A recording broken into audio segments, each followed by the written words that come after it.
और आपकी बेटी का नाम क्या बता रहे हैं? फजीला,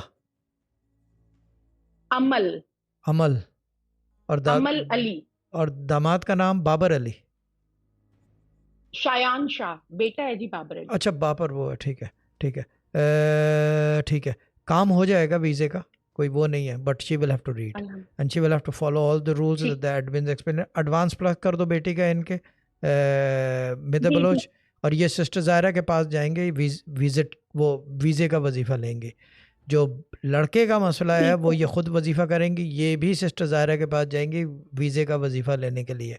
वीज़े के वजीफ़े के एक रूल मैं बता दूं कि अगर टूट गया वजीफ़ा, then you will have to pre book a call and then talk to me, तो फिर मैं देखूंगा कि इजाज़त दूं या ना दूं। This is a one of chance. Okay हाँ, ये थोड़ा सख्ती है इसमें, क्योंकि इसके ओके अंदर श्योर। ये काम दुनिया के वीज़े यहाँ से लगते हैं। ठीक है ना, ये चीज़ है फ्रॉम दिस प्लेटफॉर्म। जी ठीक है, ठीक है ठीक ना, है, काम हो जाएगा। और मैं ठीक है खुद भी शाह कह रहा साहब। हूँ, मैं करा दूंगा, क्योंकि बेटी यंग है, लड़का भी यंग है। अगर चले जाएंगे तो अच्छा है, it will be good future, future के लिए, for the kids and herself. So just follow the G rules and don't break the वजीफा प्लीज, दैट्स इट। ठीक है भाजी, ओके, डन।